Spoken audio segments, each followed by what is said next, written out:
আল্লাহর পয়গম্বরের প্রিয় সাহাবী ডাক দিয়ে বলতে লাগলেন, ইয়া রাসূলুল্লাহ, ইয়া হাবিবাল্লাহ, পয়গম্বরে আরবি, সত্যি সত্যি কি আপনি আমার বিয়ের প্রস্তাব করবেন?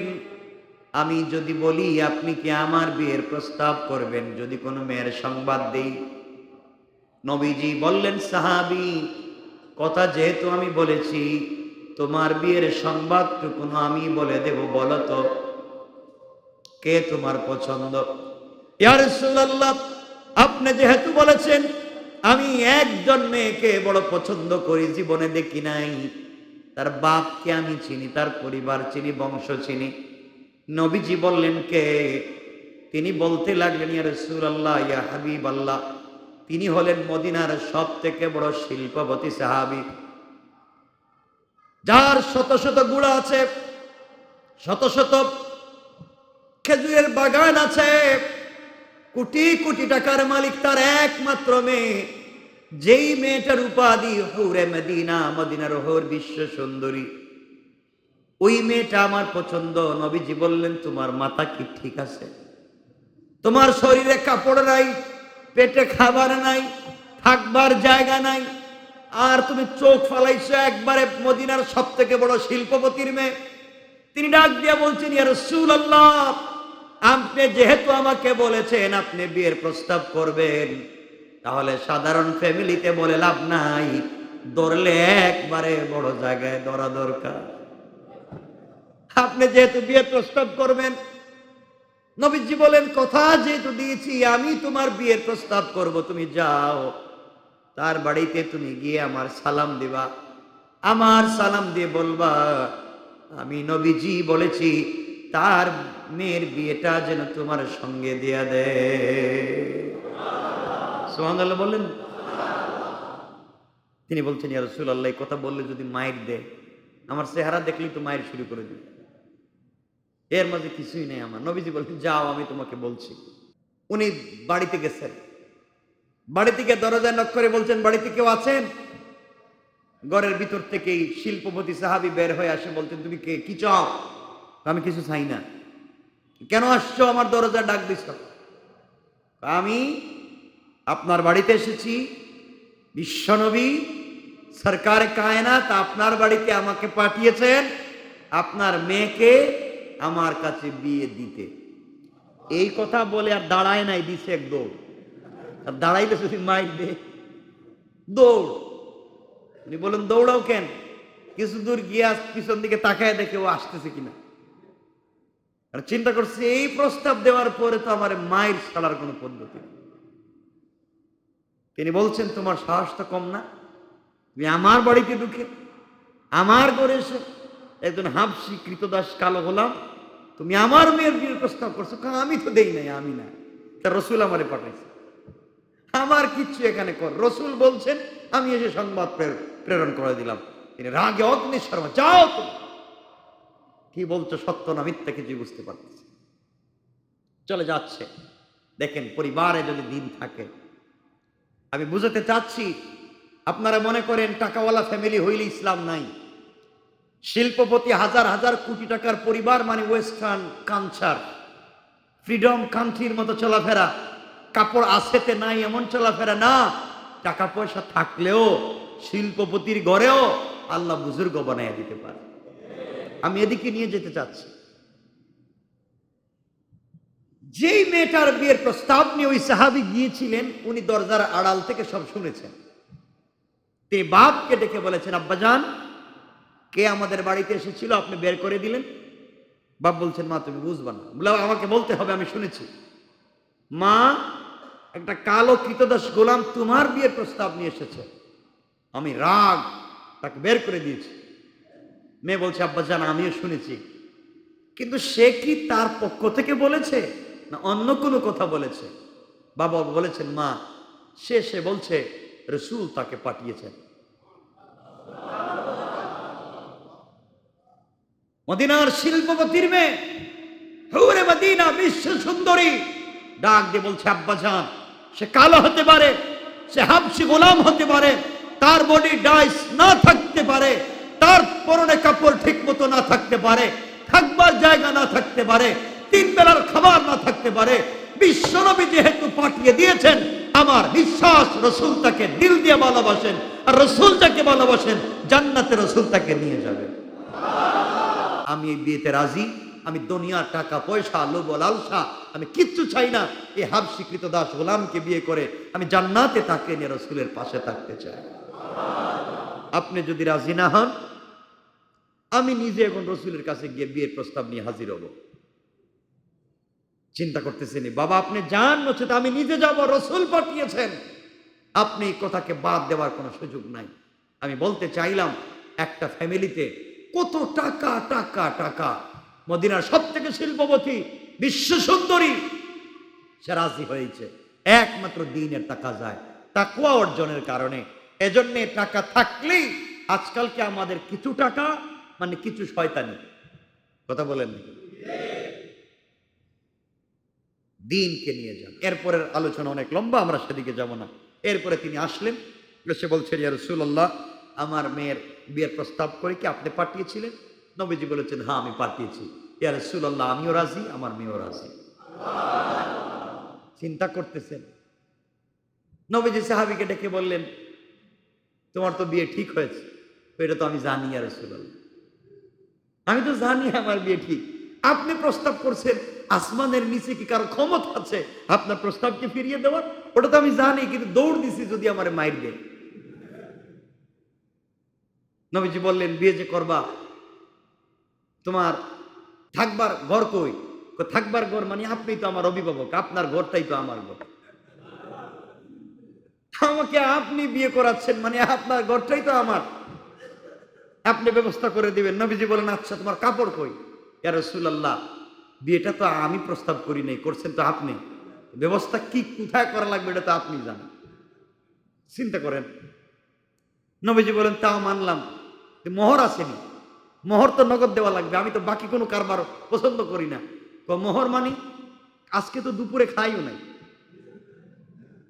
আমি তো দুপুরে খাই নাই, আমি টাকা পাবো কোথায়, মোহর দিব? নবীজি বললেন, যাই বলো নগদ কিন্তু দেওয়া লাগবে। এরপরে রাসূল পাক সাল্লাল্লাহু আলাইহি ওয়াসাল্লাম মোহরের জন্য, টাকার জন্য 3 জন সাহাবীর কাছে পাঠিয়েছিলেন। সেটা লম্বা ইতিহাস, আমি ঘটনা বললে পুরো ঘটনা বলতে হবে, আর আপনাদের কষ্ট হবে না। শুনেন না, আমার তো আরো কথা আছে। তো সোয়া 10টা ঘড়িতে মিলাচ্ছি টাইম।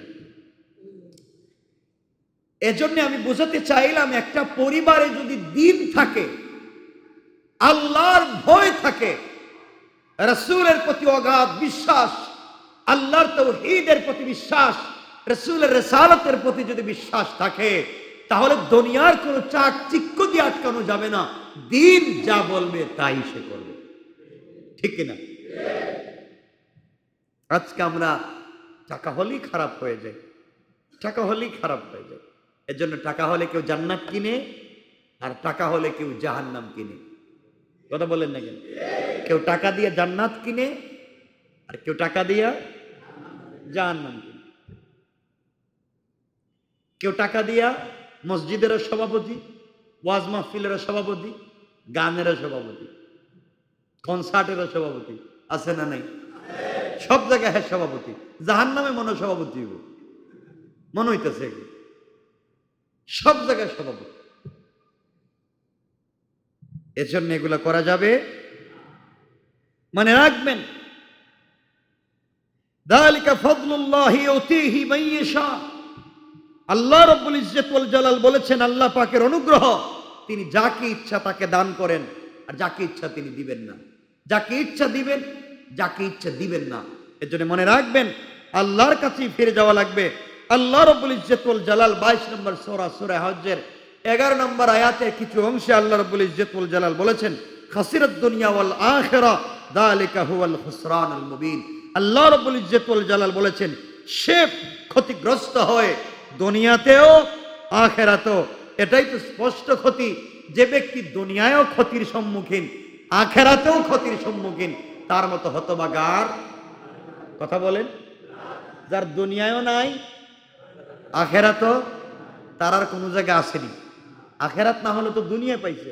যারা ইহুদি খ্রিস্টান হিন্দু বৌদ্ধ তারা দুনিয়া তো পাইছে, আখেরাত না পাইল। আপনার আখেরাতও নাই, আপনার দুনিয়াও নাই।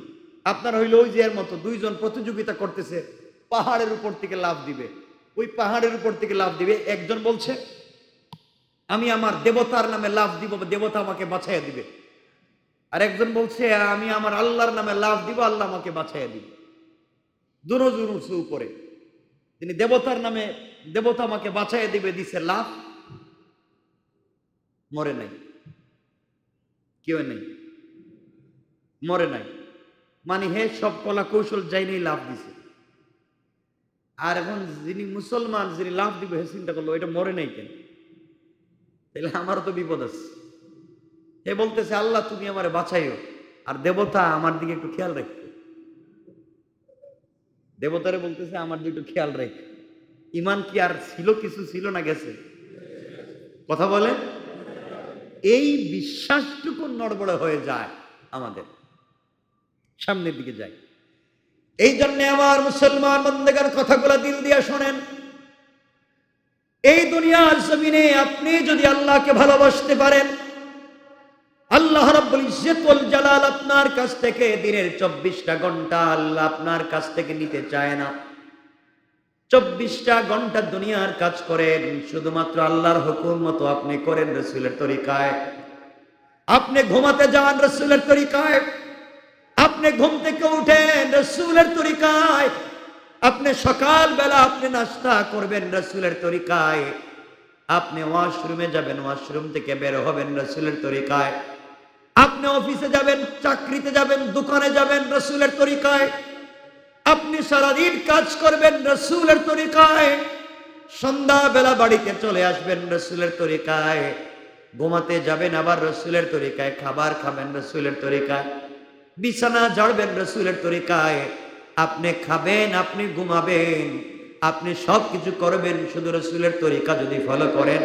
দুনিয়ার সকল কাজ করছেন আপনি, আর আপনার আমল নামায় আখিরাতের জন্য সওয়াব লিখে দিবেন আল্লাহ।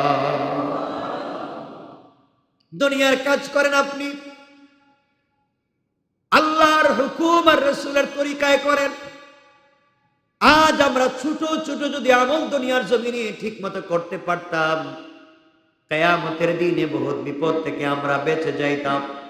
সকালবেলা ঘুম থেকে উঠেছেন, কয়েকটা বার আস্তাগফিরুল্লাহ আস্তাগফিরুল্লাহ আস্তাগফিরুল্লাহ বলেন, কয়েকটা বার আলহামদুলিল্লাহ বলেন, কয়েকটা বার আল্লাহু আকবার বলেন, কয়েকটা বার লা ইলাহা ইল্লাল্লাহ বলেন। আল্লাহ রাব্বুল ইজ্জতুল জালাল বলছেন গোলাম রে, যে গোলাম ঘুম থেকে উঠে আলহামদুলিল্লাহ বলল আর বল আল্লাহ তাআলা আমি মরে গিয়েছিলাম, তুমি আবার আমাকে জিন্দা করেছো, আমার অক্সিজেন জারি করে দিয়েছো, আয় আল্লাহ তাআলা আমি তোমার উপরে সন্তুষ্ট, তোমার উপরে রাজি হয়ে গিয়েছি। রাত্রিবেলা ঘুমাতে যাওয়ার সময় বান্দা যখন বলবে আল্লাহ তোমাকে উদ্দেশ্য করে আমি আবার ঘুমিয়ে যাচ্ছি, জানি ঘুমিয়ে যাওয়ার পরে যদি অক্সিজেন বন্ধ হয়ে যায় কিছুই করবার থাকবে না, আয় আল্লাহ তোমার উপরে ভরসা করে ঘুমিয়ে গেলাম। আল্লাহ রাব্বুল ইজ্জতুল জালাল বললেন বান্দা আমার উপরে বিশ্বাস করে আমার উপরে ইয়াকিন নিয়ে তুমি ঘুমিয়ে গিয়েছো, ঘুম থেকে উঠে আলহামদুলিল্লাহ বলেছো, বান্দা 6 ঘন্টা ঘুমিয়েছো তুমি, 8 ঘন্টা ঘুমিয়েছো তুমি, এই 8 ঘন্টা তাহাজ্জুদের সিজদায় কাটিয়ে দিলে যতটুকু সওয়াব হতো আমি আল্লাহ তোমার আমলনামায় ততটুকু সওয়াব লিখে দিলাম। আপনি সারাদিন ইনকাম করেন, ওই ইনকাম করা পয়সা দিয়ে আপনি আপনার বাবাকে খাওয়ান, আপনি আপনার মাকে খাওয়ান, আপনি আপনার সন্তানকে খাওয়ান, আপনি আপনার স্ত্রীকে খাওয়ান, ভাই বোনকে আপনি খাওয়ান। সারাদিন কষ্ট করে টাকা ইনকাম করেছেন আপনি, পরিবারের সবাইকে খাওয়ালেন আপনি। মনে রাখবেন আল্লাহ তাআলা বলেছেন সারাদিন আল্লাহর রাস্তায় হাজার হাজার কোটি টাকা সাদাকা করলে যেই সওয়াব আপনি ইনকাম করে পরিবারের পিছনে ব্যয় করবার কারণে আল্লাহ তাআলা আপনার আমলনামায় এই পরিমাণ সওয়াব লিখে দিবে। শুধুমাত্র একমাত্র রাসূলের তরিকা ফলো করেন, রাসূলের তরিকা ফলো করেন, আল্লাহ আল্লাহ রাব্বুল ইজ্জত ওয়াল জালাল বলেছেন, বান্দারে তুমি যখন বাড়িতে থাকবা, গরিব মানুষ হজ্জে যাইতে পারো না, অথবা ধনী মানুষ একবার ফরজ হজ্জে গিয়েছো আর যেতে পারলা না, ও বান্দা কিয়ামতের দিন তোমার তো কিছু সওয়াবের দরকার। আল্লাহ রাব্বুল ইজ্জত ওয়াল জালাল বলেছেন, বান্দারে বাড়িতে যতক্ষণ পর্যন্ত তুমি থাকবা, ওই ততক্ষণ পর্যন্ত যদি এক দুইবার নিজের মায়ের চেহারার দিকে তাকাও, মায়ের চেহারার দিকে নেক নজরে যদি তাকাও, আর মায়ের চেহারার দিকে তাকিয়ে থাকো, যতক্ষণ তাকাবা, প্রত্যেকটা তাকানোতে একবার চোখের পলক পড়বার আগে আগে এক একটা মকবুল হজ্জের সওয়াব আল্লাহ আমল নামায় লিখে দিবে। আল্লাহু আকবার। কপাল পুরা যারা আমার মতো বাবা নাই অথবা কারো মা নাই, বাবার চেহারার দিকে তাকাবার সুযোগ নাই, মায়ের চেহারার দিকে তাকাবার সুযোগ নাই, চক্ষু বন্ধ করে কল্পনা করেন আপনার মায়ের চেহারা কেমন ছিল, আপনার বাবার চেহারা কেমন ছিল। আজ আপনি বাজার থেকে আপনার সন্তানের জন্য কত কিছুর সুইট কিনে নিয়ে যান। আপনি যদি একটাবার চিন্তা করেন, আপনার সন্তানের হাতে যখন সুইটটা উঠাইয়া দিচ্ছেন, আপনি যদি মনে করেন আমার বাপ তো যতটুকুন পেরেছে আমাকে ছোটবেলায় ভাবে দিয়েছে, আপনি যদি এতটুকুন মনে করে দিলটাকে নরম করে দিতে পারেন, আল্লাহ রাব্বুল ইজ্জত ওয়াল জালাল বললেন, আসমান জমিনে যত সম্পদ আছে তা দান করলে যতটুকুন সওয়াব, বান্দার দিল নরম হয়ে গেলে আমি আল্লাহ বান্দার আমল নামায় ততটুকুন সওয়াব লিখে দেই। এই জন্য আমার বন্ধুগণ, আপনি আপনার সন্তানের জন্য করবেন, আপনি আপনার মা বাবার জন্য করবেন, আপনি আপনার ভাই বোন স্ত্রী পুত্রের জন্য করবেন। শুধুমাত্র আল্লাহর হুকুম আর রাসূলের তরিকা যদি ফলো করেন, হালাল পথে ইনকাম করেন, আপনি তাদের পিছনে যা ব্যয় করবেন কিয়ামতের দিনে সবগুলা সাদাকা হিসাবে আল্লাহ লিখে দিবে। সুবহানাল্লাহ জোরে বলেন।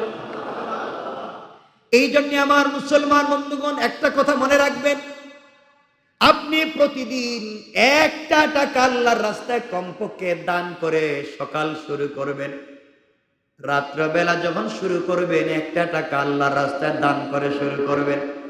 আল্লাহ রাসূল সাল্লাল্লাহু আলাইহি ওয়াসাল্লাম বলেছেন, যে ব্যক্তি সাদাকা করলো, as-সাদাকাতু তারুদ্দুল বালা, যে ব্যক্তি সাদাকা করেছে, হাজার হাজার বড় বড় বিপদ যদি তার উপরে আসার কথা থাকে, ওই এক টাকা আল্লাহর রাস্তায় আল্লাহকে ভালোবেসে যতটুকু সুযোগ ছিল সাদাকা করবার কারণে, পুরা দিন আল্লাহ তাআলা তার পুরা বডির জিম্মাদার হয়ে যায়।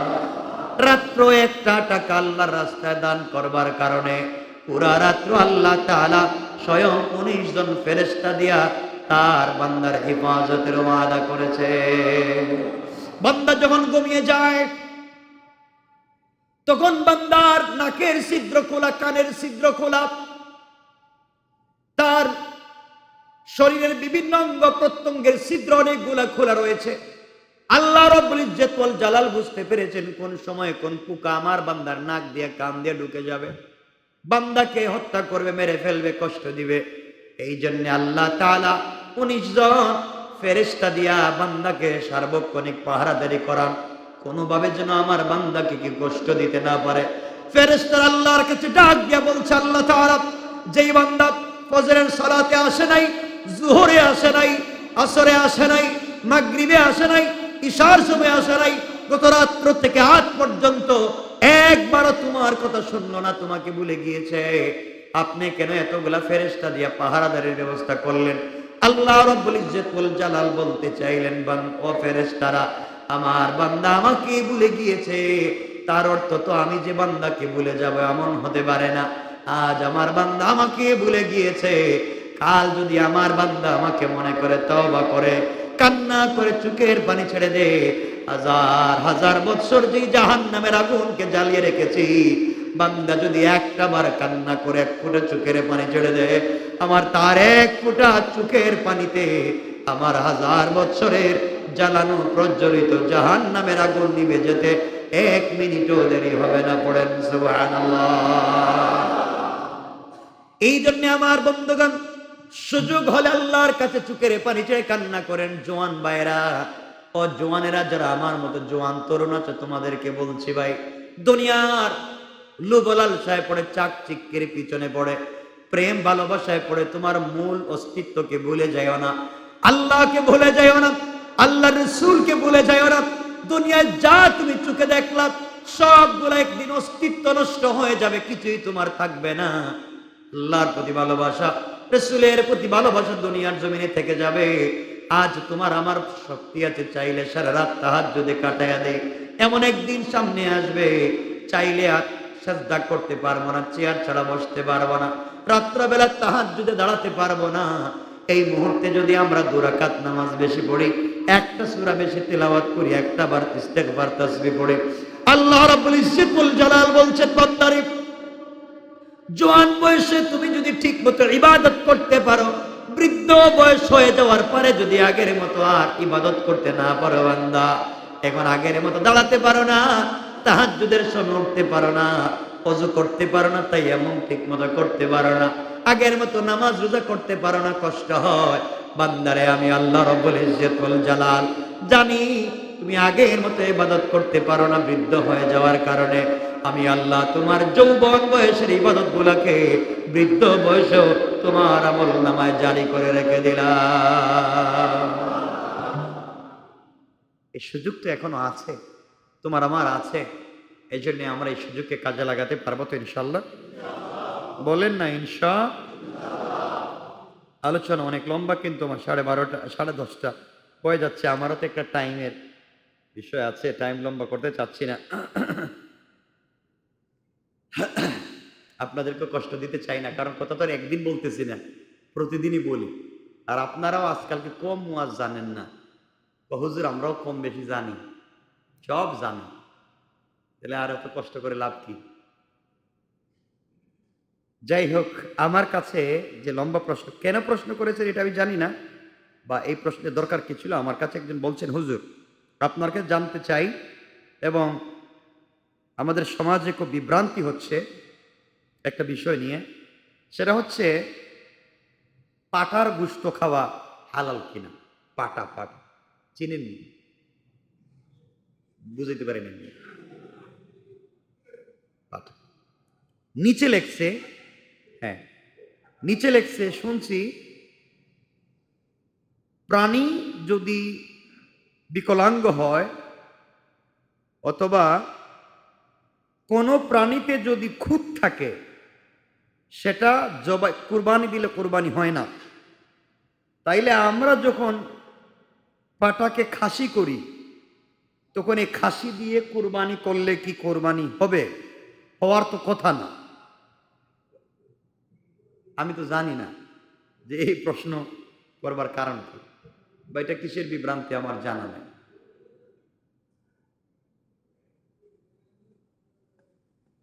প্রশ্ন হচ্ছে মৌলিকভাবে, এর উত্তর আমি সংক্ষেপ করে বলে দিই। আল্লাহ যা বলেছেন হালাল তা হালাল, আল্লাহ যা বলেছেন হারাম তা হারাম। কোরআন সুন্নায় যা হালাল তা বলেন, সবাই বলেন, কোরআন সুন্নায় যা হারাম তা সব সময়। অনেক সময় হালাল প্রাণীও হারাম হয়ে যায় শুধুমাত্র প্রসেস না জানবার কারণে।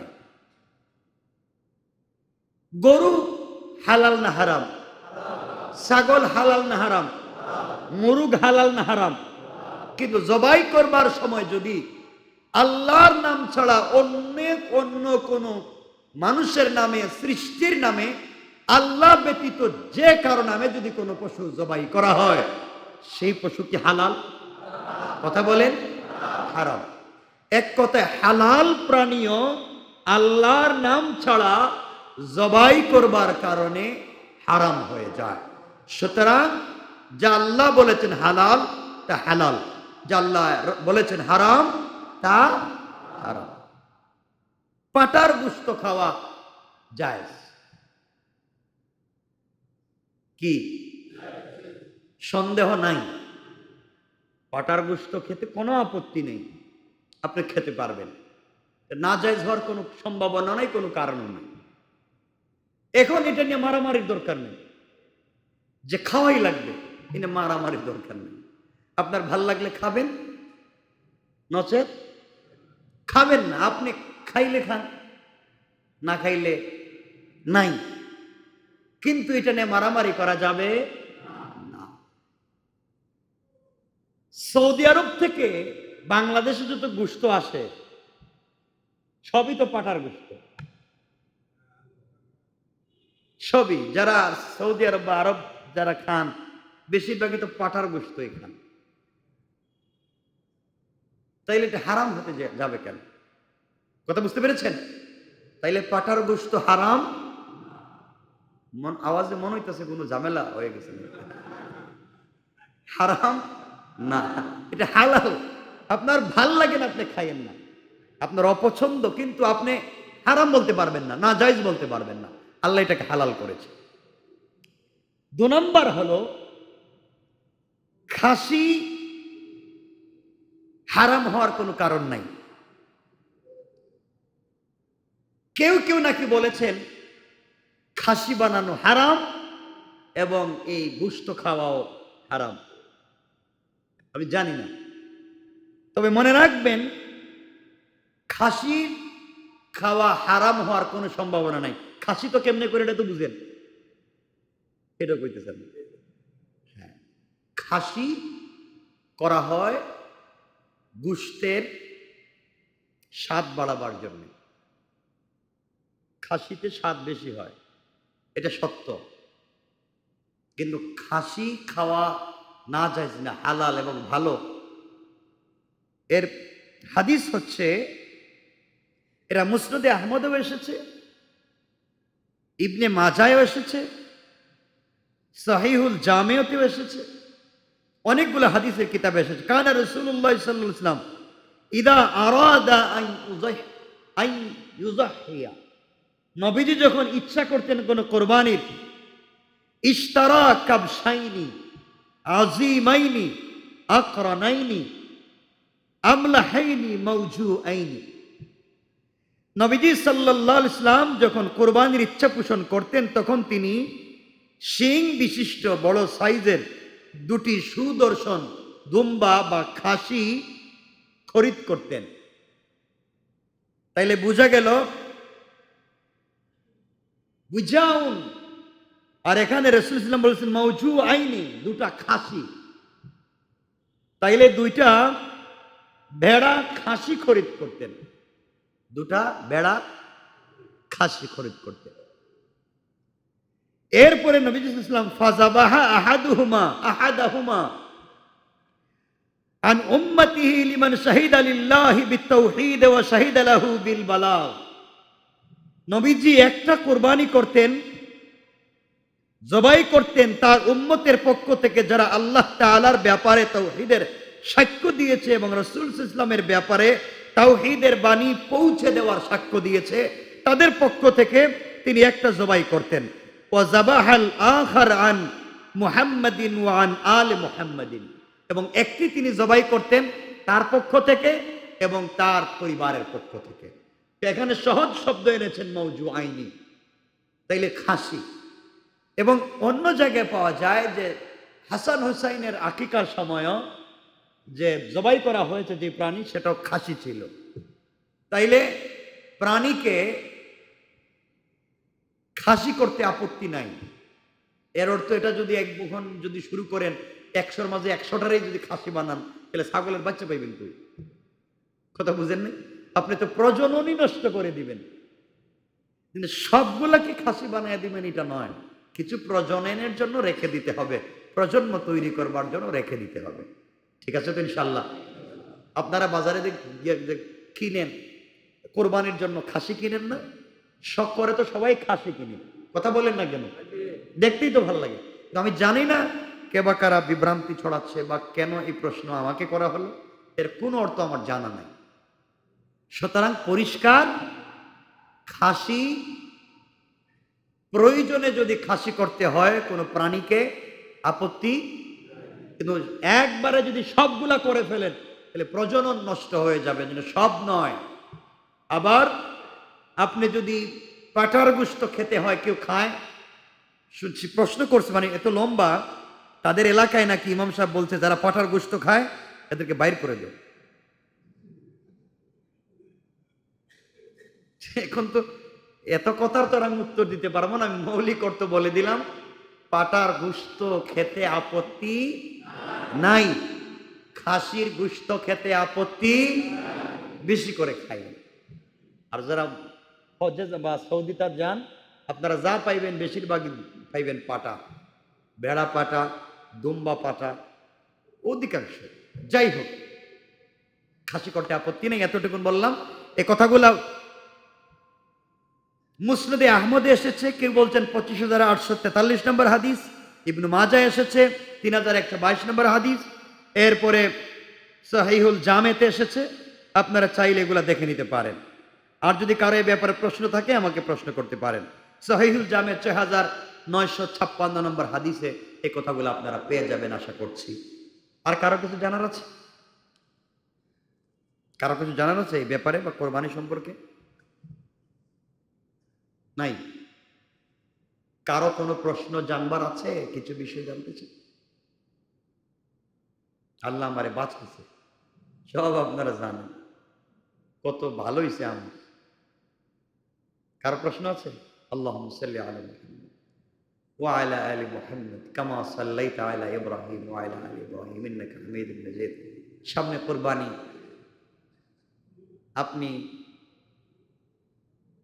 আপনার পরিবারে আপনার উপরে একজনের উপরে কোরবানি ওয়াজিব, আপনি একটা খাসি জবাই করে দেন, একটা খাসি। আপনি 7 জনের শরীক হইবেন, 3 জনের টাকা সুদের, আর 2 জনের টাকা কিস্তির, আর আরেকজনের টাকা হারাম। আপনারটার কি অবস্থা হইতে পারে আপনার? কারণ সব এক জায়গায় জমা করার পরে এটার কি অবস্থা হইতে পারে আপনারাই বলেন। এজন্যে আপনারটা ঠিক রাখবার জন্য আপনি একাই দেন, তুমি একটা খাসি দিয়ে দেন, ঠিক আছে না ইনশাআল্লাহ? ইনশাআল্লাহ। আর কোরবানি শেষ করার পরে চামড়া ফালাইয়াই পুরা গরু নিয়ে ফ্রিজে ঢুকাই দিবেন, যেন কেউ আর গরিব না পাইতে পারে। ওর আগামী বছর কোরবানি পর্যন্ত এটা খাইবেন, ঠিক না? ঠিক কইছে কেন? এটাও ঠিক কইতেছে, মানে পুরোটা খেয়ে ফেলেন। খান, যিনি 1 লাখ 2 লাখ 5 লাখ টাকা দিয়ে গরু কুরবানি করতে পারবেন, আপনি আশা করি পুরা বছরই গরু গোশত খাইতে পারবেন, খাসি দুম্বার গোশত খাইতে পারবেন।